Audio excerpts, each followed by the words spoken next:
When you recognize that you have emotional baggage, it is very advisable that you deal with them before you get into marriage.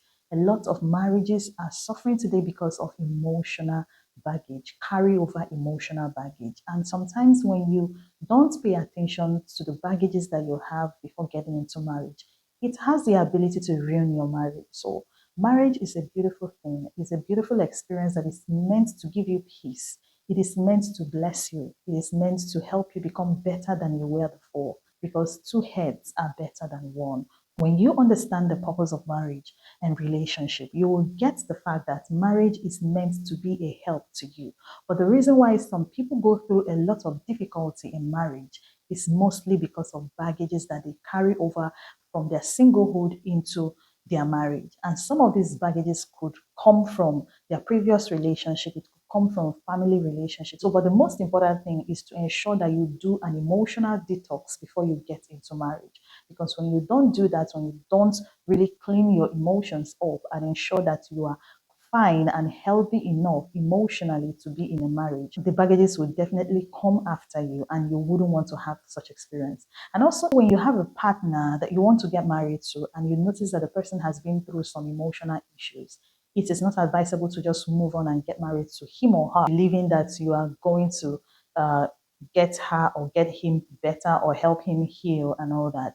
It's always important to seek for advices, to seek for counsel, to seek for therapy to ensure that you heal properly and your partner is also whole emotionally. That is going to determine how healthy your marriage relationship will be. Yeah, I see a lot of people who marry out of pity, like they just want to marry you because you broke up with someone and you were hurt deeply, and out of compassion, they want to marry you, or you want to be there for somebody because the person is going through some things. Maybe they are suffering, or they have issues, maybe health issues, or they lost someone, and at the verge of trying to be there for them, trying to help them heal. You just want them to be okay, to be comfortable, and to just be fine. You could find yourself committing more than you should by proposing or willing to marry the person just to, help them heal emotionally. But one thing you must understand is that emotional healing is something that no matter how much you want to be there for the person, if you're not giving the person the right therapy, the person will still struggle with emotional baggages, because emotions is about something that is on the inside, like you can't see it physically. It's a matter of the mind, it's a matter of the heart, and it goes a long way to control the person's activities and the person's experience with life. And one thing that is not, you can't really determine, is whether the person still has it right inside of them. Some people can have emotional baggage for more than 5 years, 10 years, 20 years. Some people can have emotional baggage all over them and is controlling their actions. And until they get the healing, you cannot get the best kind of relationship with them or marriage relationship with them. So it's always good to check yourself to make sure that you are emotionally healed, you're emotionally okay, emotionally ready for marriage, and your spouse as well is emotionally prepared for marriage. So whenever you notice any sign of emotional baggage, it's very important that you make sure that you deal with it. So in this video, I'm going to provide you the ways you can be able to deal with emotional baggages before you say I do or before you get into marriage. So let's get right into it. So to begin with, you must understand the source of your baggage. Like, I believe that what actually leads to emotional baggage are hurts, breakups. Anything can be the activity that brought about the hurt. It could be breakup, it could be divorce, it could be loss of someone you love, it could be anything that brought about it. But it cooks up some unhealthy feeling inside of you, unhealthy thoughts, unhealthy perspective, either about life or about people. It just changes a lot of things about you. So either you're not feeling okay about some certain things, or your approach to relationship changes automatically and all that. So no matter how they come, the most important thing in the journey of dealing with emotional baggage, you have to first of all recognize the source of your pain. It's so important. What brought about it? Like I always tell people not to run from their issues, not to run from their pain whenever they want to deal with emotional issues. The reason is that you want to dig something out from you, and that is the pain that is buried inside of you. And if you really want to dig out the pain, you need to get to where it is right there and find out the original spot or the foundation where it is buried so that you can dig it out. So you need to visit the activities or what led to your pain. Who is responsible for your pain? What brought about the emotional baggage? What brought about the perspective, those perspectives that are unhealthy or unhealthy feeling or whatever it is that controls your actions that are not good, or maybe they are not acceptable. Now, I have a video on how to recognize that you have emotional baggage, because sometimes some people don't really know whether they have emotional baggage or not. So if you want to know how to recognize emotional baggages, or if you have emotional baggage, you have to see my video on that. Visit my channel, you see my videos on that. And when you must have found the source of your pain, the next thing you should do is to breathe in and breathe out. Is very important. Like, take a breath, take a deep breath. Some of the things that we are afraid of in life are the things we can actually deal with. The next thing I would want you to know is that your mind plays a vital role when it has to do with managing what happens on your emotions. So what happens is that you need to get it straight that your memories are, of course, they are activities of the mind. It is gone. The past is living in our mind. Everything that has happened already is on your mind. And if you can focus on dealing with the activities of your mind, you can be able to get your emotions right. That's why knowledge is very powerful. Words are very powerful because they are the things that determine who we are. They are actually the things that make us believe what we believe and get us to do the things that we do. So let's focus on the mind. How do we get over our pain through our mind? How do we deal with these memories that hurt? How do we deal with these pictures that keeps flying in? And some of them comes in as intrusive thoughts, that is uncontrolled thoughts that just fly into your mind when you are not expecting it, or maybe you are busy doing something and all of a sudden you just have a flashback of some thoughts, or it might not necessarily be the past, but it's actually trying to interpret something negative out of what you are seeing, relating to what you have already experienced before. So your mind sends a message to your whole body and sends a message to everything about you. And once your body picks the signal that this is what your mind believes, it begins to act in accordance to that instruction. Now, if you want to heal your mind, the first strategy you must be willing to imbibe and really be committed to is the power of meditation. Meditation is something you cannot do without if you really want to heal your mind. I know you want to heal your mind, but you have to be ready to do what you have to do. Like, this is the right therapy. The therapy of healing your emotions through your mind is that you must be focused at the right thing. And being focused at the right thing is where meditation comes in. So you have to be willing to keep your mind stayed on something, like focus your mind on the right thoughts or the right activities or the right things, because your mind is already filled with something that contradicts what you should, of course, be focused at. That is the same way you need to control your mind. Many people want to be in control of things that are around them, but of course, you are never in control until you get hold of your mind. If you cannot control your mind, you cannot control anything, and you have not controlled anything at all. So if you really want to control your mind and control your life, you have to be willing to embrace the practice of meditation. What are you focusing at each day? What are you willing to see? What are you willing to know? You can actually know what you want to know, see what you want to see once you begin to practice meditation. So you have to go ahead and ask yourself, what do I want to see? How do I want to feel? It is not okay to want to be healed or want to deal with emotional baggages. It is very important to understand where you are and where you want to be. So ask yourself, now I feel terrible, or I don't feel good, I feel hurt, or some things are just the way I don't feel it's okay, but how else do you want to feel? So you have to create a picture of what you want to feel like.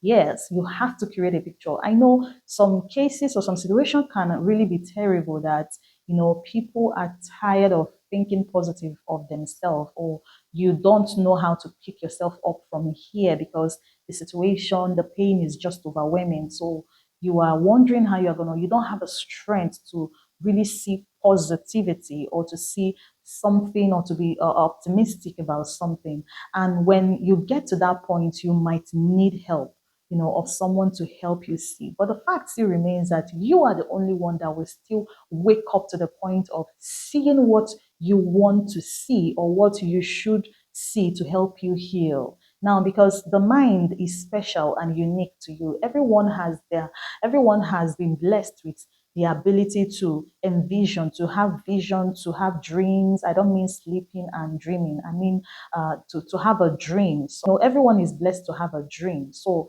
you have the power of thought, and it's peculiar to you. It's right inside of you. So no matter how tired and weak you are, you have to just be willing to still pick yourself up and begin to dream positively. Yeah. So the question is, how do I dream positively even when I'm tired and exhausted and I don't feel like, any hope is coming, or I don't even know how to feel, like your feelings are just scattered.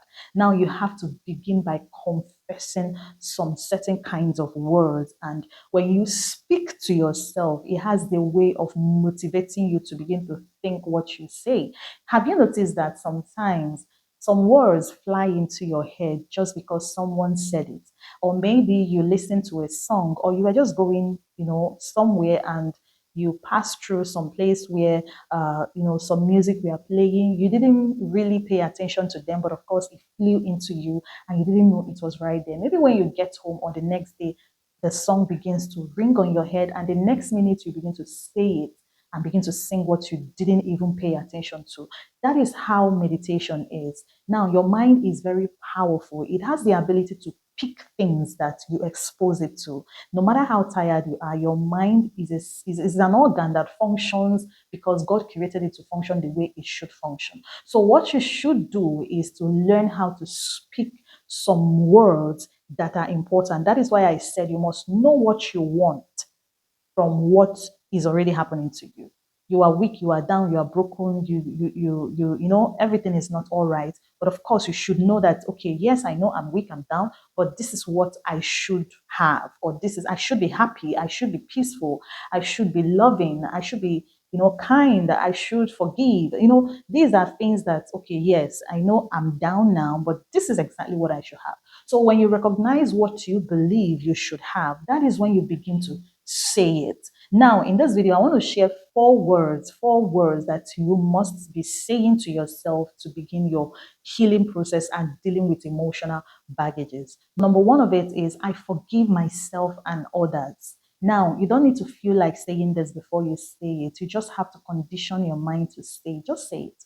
Doesn't matter how you feel. So, because these words you are saying may not agree with your feelings or your emotions at the moment, but trust me, when you begin to confess them and keep confessing them, you will see them at work in your life, because words are powerful. They are the most powerful tools that works for men. It takes words for you to receive instruction. Your body is wired to receive instruction.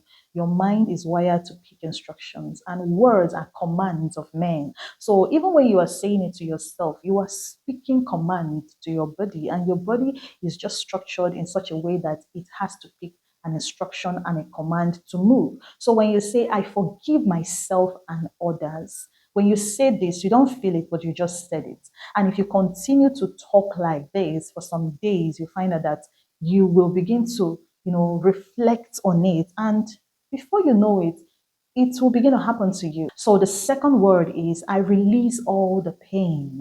Yeah, you just have to say it. I release all the pain. Then the third word is, I am strong and free. I am strong and free. And the fourth one is, I choose peace and my mind is peaceful. I choose peace and my mind is peaceful. You have to write these four words down, because you are going to recite them in the mornings and in the night. I believe that if you can recite them early in the morning when you wake up, and after your devotion, maybe you are done worshiping God or whatever you feel like you will do every morning, but it should be times before your daily activities kicks off. Speak these words to yourself. And at night before you go to bed, even if you just finished crying and you're feeling terrible, ensure that you say these words to yourself. These words are very powerful words that will motivate you. They have the ability to help you to begin to feel all right about yourself. So ensure that you speak loudly to yourself. Don't say it in your heart. Don't murmur it. Don't say it lowly.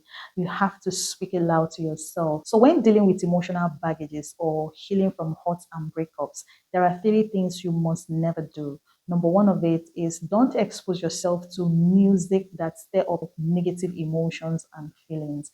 They are not necessary. Some people feel comfortable with that. They feel like they want to cry and they play some songs that make them cry, that makes them feel bad, that make them feel this chemistry that even take them deeper into the hurt and into the pain.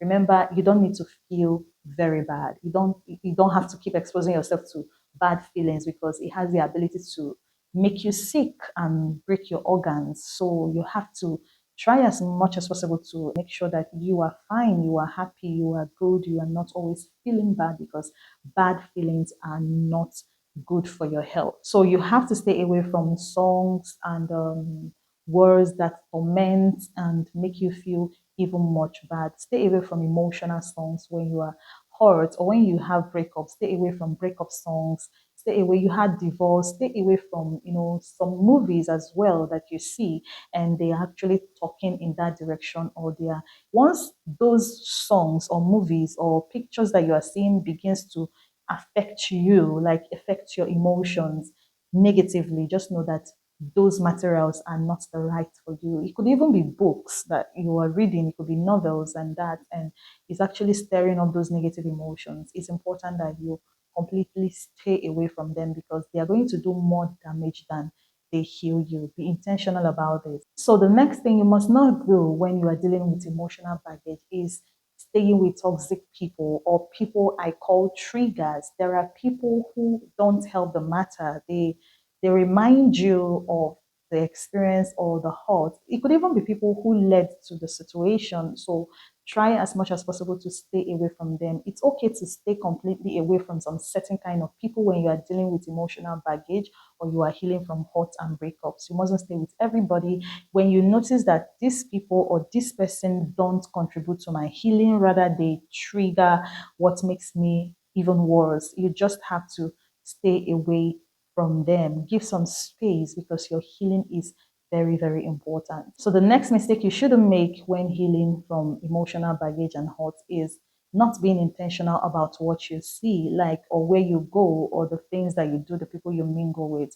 You have to be intentional because you are actually having a therapy at the moment. And of course, when you are taking some medication, you shouldn't be exposed to some certain environments or some certain things because at that moment you need some privacy, you need some time for yourself so that you can heal properly. So be intentional about who you see, where you go to, what you hear, what you listen to, what you accept. Say no when you should say no and say yes where necessary. It is your life and you have to make sure that you live it well without complicating issues for yourself by being careless about the things that are just happening around you. You have to draw boundaries where you should so that you get yourself properly healed and do away with some emotional baggages because sometimes some friends are the ones who contributed to emotional baggage and their influence is not contributing to your healing. Their influence might even be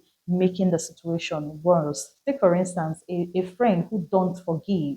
If you have such a friend and you are dealing with unforgiveness, of course you cannot be free from such lifestyle if you still keep such friend because your friend has a level of influence, strong influence over you by words, by actions. Your friends influence you the same way you influence your friend. So if you know you are dealing with unforgiveness, it is very important to stay away from friends, families, or anyone or any environment that makes you, not to come out of it. If there are people like that, be intentional about drawing your boundaries, be intentional about staying away from them because you are dealing with something. And at that moment, you don't need those negative energies around you because they are never going to